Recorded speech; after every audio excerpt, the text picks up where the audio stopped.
Greetings. Welcome to Dr. English's Book Lovers Book Club. I'm Dr. English and I teach English. This week I'm going to review the book We Are the Ants by Shaun David Hutchinson.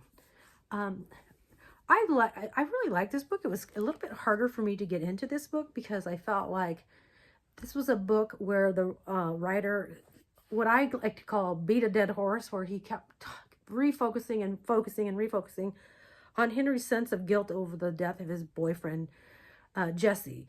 And I felt like Hutchinson could have probably really wrapped this up a lot quicker. I felt like it kind of stalled the book a little bit. I kept thinking, well, when are we going to get to the pinnacle of this story? Because it just feels like it just seemed like it was kind of long and drawn out.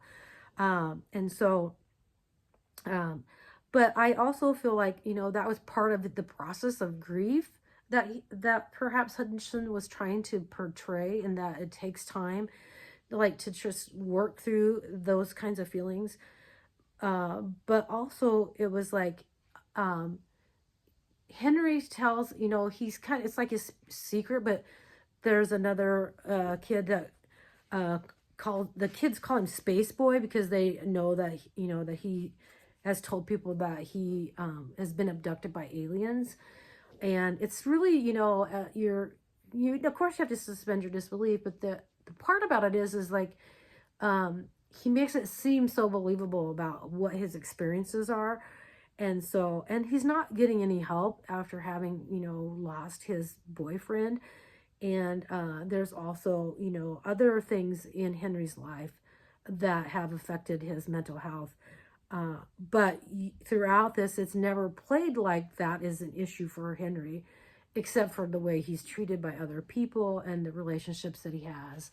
One really particularly toxic relationship with his own tormentor, which is just so messed up in my mind. I just feel like, wow. I mean, I know you're grieving, but it's like, oh, why are you allowing yourself to be treated like that?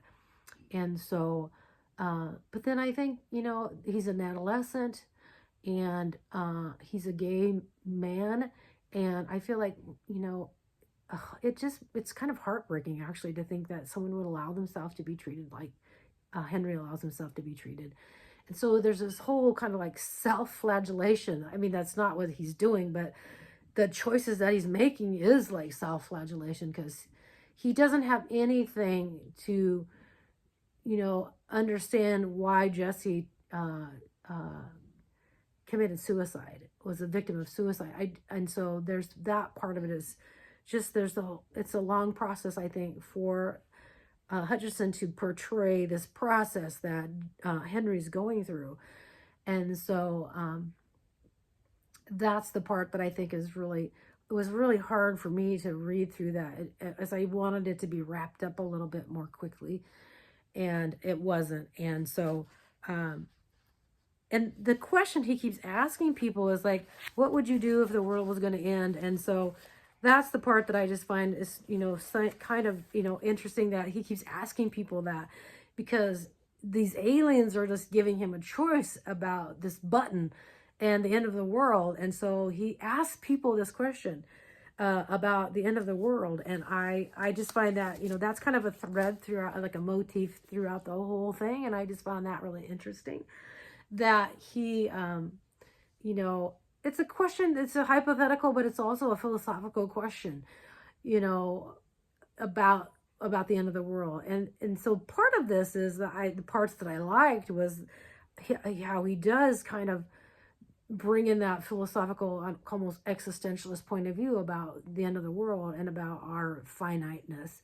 And then throughout the book too, there's also these little scenarios or separate chapters that actually, are like scenarios for how the world could end, with a virus that can be treated, with they're just these little snippets that are placed throughout the book, which I thought was kind of interesting. And they seem really out of context, but as a reader, you kind of figure it out, like, oh, these are just like scenarios about, how the world could end because of what we are doing as choices as humankind.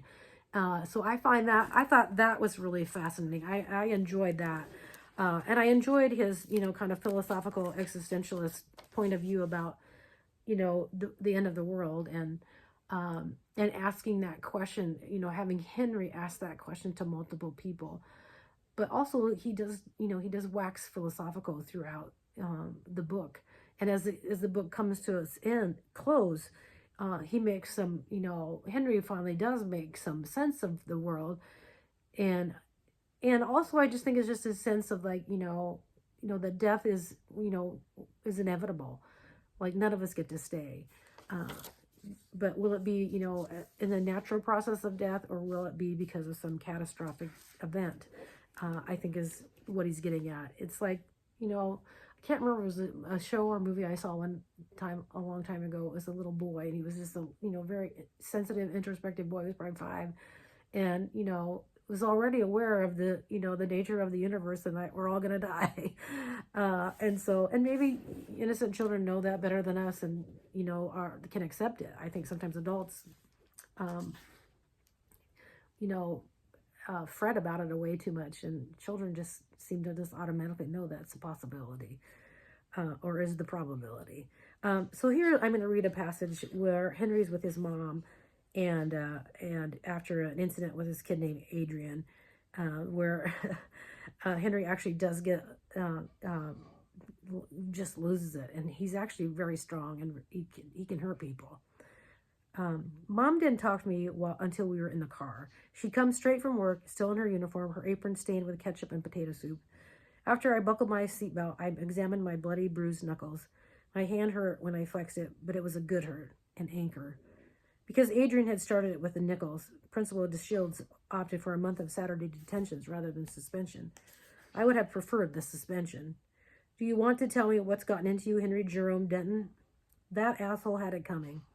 Mom slapped me across the face. My cheek stung, and I touched my jaw while she glowered at me. You sound like your father. She cranked up the radio and peeled out of the parking lot, headed for home. Mom had never hit me before, but I think I deserved it. It's true, you know. What is? I turned down the music. That Adrian deserved it.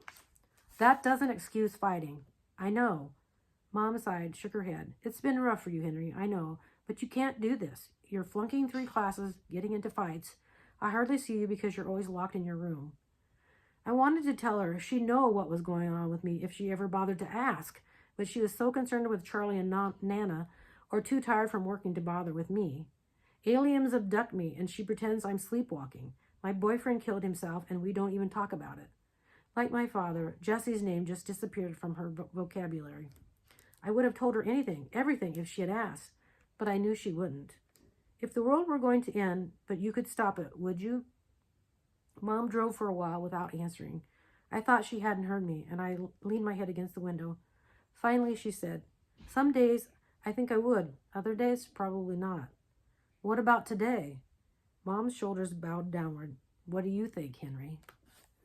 So there's that question. If the world were going to end, but you could stop it, would you? That's a really interesting question to ask, because that's the question that is before Henry with the aliens, and he's very precise about how he describes what the aliens do to him to be able to communicate with him, and that's an interesting piece too.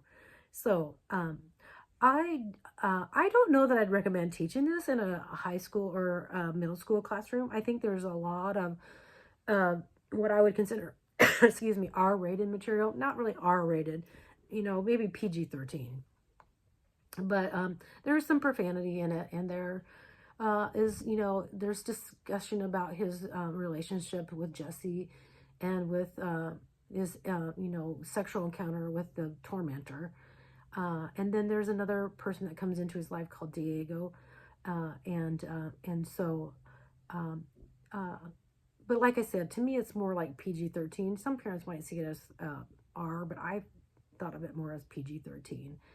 And, I think it's a good book that you should, put on your shelf for students who might be interested in, the kinds of, relationship kind of books, but also just that there's a little touch of science fiction in it, but not overtly science fiction from my perspective, because I really like science fiction. So I definitely say you could do it as like I used it. This was a group, one of the groups read this in their book club group, And I think you could do that, or you could have, you know, kids do a book talk about it, like kind of like what I'm doing now. And you could do it as a novel panel. You could really have a lot of fun with that part of it, and telling a little bit about Henry's experience with aliens. It would be kind of a fun novel panel book for students to talk about. So yeah, I would recommend it for your own pleasurable reading on your own. I hope that if you're a ELA teacher, you might put it on your shelf and recommend it. I enjoyed it, but I also had issues with how I thought it was a little bit drawn out. I think he could have gotten to the point quicker than he did. So thank you for joining me. I'll see you next time. Bye.